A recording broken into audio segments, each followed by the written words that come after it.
네, 엔잡러의 창업, 다 퍼주는 창업 노하우의 엠피드 대표 이준영입니다. 2023년 예비 창업 패키지, 또 다른 정부 지원 사업들의 서류평가 결과가 지금 나오고 있죠. 제 주변의 지인들과 그리고 제가 컨설팅을 했던 많은 팀들이 지금 속속들이 선정됐다고 이렇게 연락이 와서 저도 지금 발표 준비를 또 하느라 바쁩니다. 그러면 제가 발표 평가를 하기 위해서 이제 다양한 꿀팁들을 좀 전해드리려고 하는데, 어떤 질문을 많이 하나요? 발표 자료를 어떻게 구성해야 해요? 이런 딥한 것보다는 실질적으로 어떤 현장이 어떤지에 대한 이야기를 좀 해드리려고 합니다. 자, 첫 번째, 평가위원의 마음을 읽자. 제가 이렇게 한번 제목을 달아봤는데요. 사실 평가위원과 대면 평가위원은 다릅니다. 자, 그 말은 무슨 말이냐면, 서류를 평가했던 분들이 대면 평가에 오는 게 아니라는 거죠. 요거 이해되셨죠? 자, 그러면 사전에 미리 사업계획서를 볼 시간이 없습니다. 심사위원님들이. 그러면 심사위원이 딱 도착했을 때 여러분들의 발표를 들을까요? 사업계획서를 볼까요? 정답은 사업계획서를 볼 확률이 매우 높습니다. 저도 그랬고요. 저는 발표자의 입장으로도 여러 번 발표했고 심사위원의 입장에서도 심사를 많이 해봤지만 사실 발표를 저도 막 잘하지도 못하고 막 떨리니까, 그리고 실제로 발표를 잘하시는 대표님들도 만나기가 어렵더라고요. 그래서 사실은 발표를 가지고 이 심사를 하기는 정말 어렵습니다. 그래서 심사위원님들이 실제로 딱 들어가잖아요. 발표를 하러. 저도 처음에는 준비를 정말 많이 했어요. 달달달 외우고 PPT도 안 보고 어떻게 눈을 마주칠 건지 이런 고민을 딱 했는데, 딱 인사하고 안녕하십니까 했는데 다들 고개를 푹 숙이고, 어떤 분은 휴대폰으로 만지시고, 그래서, 처음에 멘탈이 나갔죠. 내 아이템에 관심이 없나? 별론가? 이런 생각, 힘든가?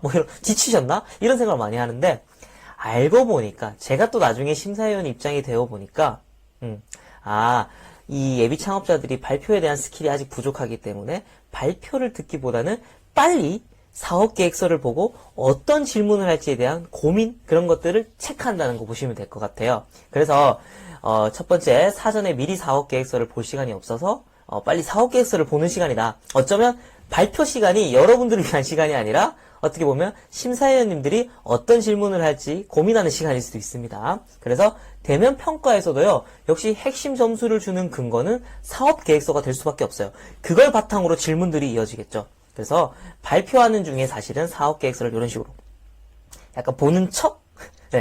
보는 척 이렇게 하겠죠. 그래서 여러분들 혹시나 발표회 갔는데 심사위원님들이 내 거 안 듣네 한다고 당황하지 마시고, 나한테 질문할 준비하고 있으시군요. 네, 저 좀 읽고 있을게요. 이런 마인드로 가셔야 돼요. 아시겠죠?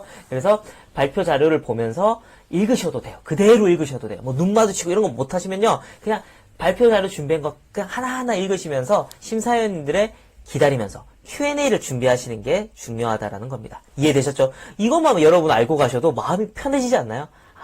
내 발표 못해도 되는 거구나. 그럼 발표를 잘하는 건요, 나중에 투자유치 발표나 이런 데서 발표를 잘 하셔야 돼요.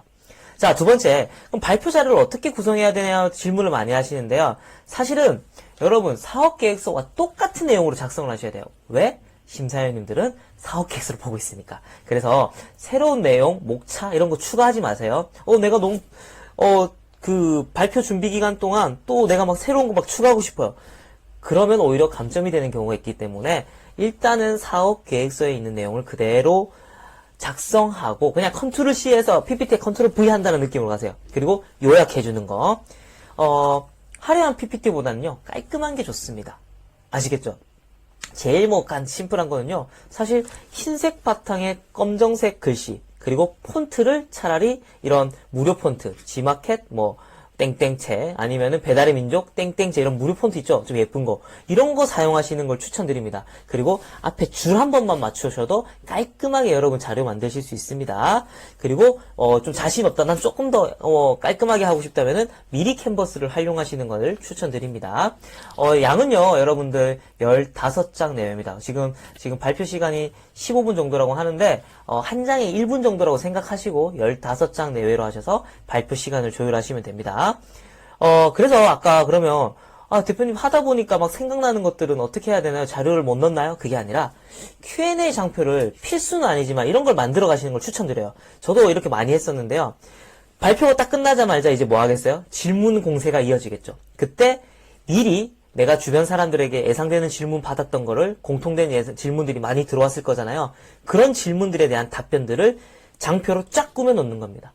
그래서 그 페이지는 평가에 들어가진 않지만 질문이 들어왔을 때 그 페이지를 보고 여러분들이 발표를 하시면 훨씬 깔끔한 발표, 준비된 앱이 창업자의 느낌이 되겠죠. 보통 저는 실제 준비했을 때 한 10가지 정도를 준비해서 갔었습니다. 자, 세 번째는요. 발표의 기본 준비인데 그 현장의 분위기를 한번 미리 그려볼게요. 자 볼게요. 심사위원은 아마 5명 정도 있을 겁니다. 그리고 다양한 분야의 심사위원으로 구성되어 있을 거고요. 아마 가운데 앉아있는 분이 대빵이 아닐까. 최고, 예. 뭐, 센터장님이나 이럴 것 같은데, 어쨌든 뭐, 센터장님, 아니면은 뭐, 변리사, 아니면 회계사, 뭐 이런 식으로, 투자자, 이렇게 다양한 분야로 구성되어 있을 겁니다. 그래서 들어갔을 때, 눈 마주치고 인사하고, 이제 제 발표할 테니까 어떤 질문할지 빨리 보세요. 이런 느낌으로 편하게 진행하시면 됩니다.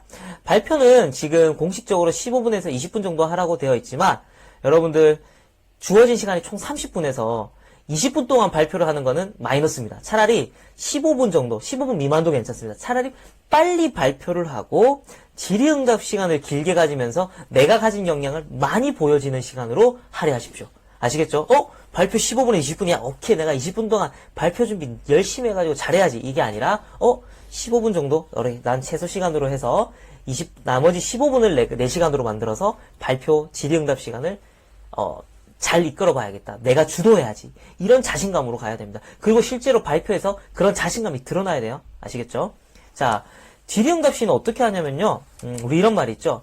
대화를 잘하기 위해서는 끝나는 말에 그대로 이어서 하면 된다. 뭐 이런 말이 있잖아요. 뭐 예를 들어서 이렇게 하셨는데 이러이러해서 수익 구조는 어떻게 되나요? 물어보실 거예요. 그러면 끝나는 말이 수익 구조는 어떻게 되나 했죠? 저의 수익 구조는 그리고 발표 자료를 미리 Q&A를 준비한 게 있으면 이렇게 수익 구조입니다. 또 이런 질문 하겠죠? 이러해서 이렇게 하면 경쟁사가 따라하면 어떻게 할까요? 이렇게 하면 경쟁사가 따라하면 이렇게 시작하시라는 거죠. 그렇게 하면 내가 어떻게 이끌어야 될지를 딱 스타트를 끊어주는 거잖아요. 그래서 그런 식으로 좀 질문에 대한 답변을 이끌어 가시면 될 것 같습니다. 네 번째는요. 심사위원이 자주 하는 질문입니다. 아마 올해부터는요. 특히 수익성, 즉 매출을 일으킬 수 있는 앱이 창업자인지를 찾아내는 게 포인트일 거예요. 강세일 겁니다. 이거는 제가 확신합니다. 그렇기 때문에 지금 이런 지원 사업들, 앱이 창업이 저는 1년 제가 첫 사업이었거든요. 그게 벌써 2018년도였으니까요. 벌써 5년 차. 2018, 2019, 20, 21, 22, 23이니까 올해 6년 차네요. 네. 아이디어가 지금요. 사실 많이 포화 상태입니다. 정말 많은 아이템들이 나왔겠죠. 그 사이에. 그래서 2018, 19, 20년대는요. 애창을요. 상반기, 하반기 이렇게 뽑았었으니까 정말 많은 아이템들이 나왔습니다. 그래서 사실 아이디어는 비슷비슷할 거고요. 이제 그냥 앱이 창업자가 아니라 준비된 앱이 창업자 아니면은 돈을 벌 수 있는 앱이 창업자를 뽑는 게 이 심사위원들의 목표입니다. 예, 그게 타겟인 거죠. 그래서 여러분들 실제로 매출이 이어지는지에 대한 가는 질문이 무조건 나올 겁니다. 예. 그렇기 때문에 그 수익 구조가 좀 부족하신 분들은 빨리 보완하시고 실제로 매출을 얼마씩 발생시키는지 그런 디테일함이 아마 들어가 있어야 될 겁니다. 그러면 또 이런 질문 또 많이 하는 거는요. 경쟁사가 따라하면 어떻게 할 건가요? 이런 거 정말 많이 하죠. 근데 경쟁사가 없습니다. 이거는 마이너스. 네, 경쟁사가 없다는 거는 사업성이 없다고 판단해버리기 때문에 경쟁사를 다시 잘 찾아보십시오. 아시겠죠? 그래서 경쟁사 대비 강점이 뭐고 마케팅 계획을 작성해 주시고 팀원의 역량은 개발자가 없는데 어떻게 할 거냐? 그러면 실제 준비 과정을 보여주거나 그리고 나는 외주 영역을 어떻게 맡길 것이다. 그래서 외주 영역을 했더니 이런 지금 비용이 예상된다. 그리고 이 사업을 통해서 나는 채용할 계획이다. 이렇게 디테일하게 준비된 얘기를 하시고요. 당황하지 마시고요. 답변을 1분 이상 하지 마십시오. 답변을 짧게 해서 그 다음 답변을 받음으로써 또 내가 잘하는 질문이 내가 아는 질문이 들어올 때까지 계속해서 질문을 받을 준비를 하셔야 됩니다. 여러분 아시겠죠? 또 또 발표 자료가 궁금하신 분도 있을 텐데 제가 2020년도에 작성했던 발표 자료를 공유를 해드리겠습니다. 당연히 여러분 댓글, 좋아요, 구독을 누른 다음에 저한테 요청을 해주시면 되는데요. 사실 제가 2020년도에 했던 발표 자료 손도 하나도 안 대고 드리겠습니다. 왜? 이렇게 해도 붙었네 라는 거를 보여드리기 위한 거죠. 사실 허접합니다. 볼 거 없습니다. 근데 저는 사업계획서에 있는 내용을 그대로 옮겼고 그냥 깔끔하게만 편집했을 뿐이거든요. 근데 그래도 붙는 걸 보여드리면서 여러분들에게 자신감을 씌워줄 그런 발표 자료를 드리도록 할 테니까요. 제 메일 아시잖아요. 메일로 보내주시면 감사하겠습니다. 오늘 그 발표 평가에 대한 꿀팁 강의 여기서 마치도록 하겠습니다. 좋아요, 구독 부탁드리겠습니다. 안녕.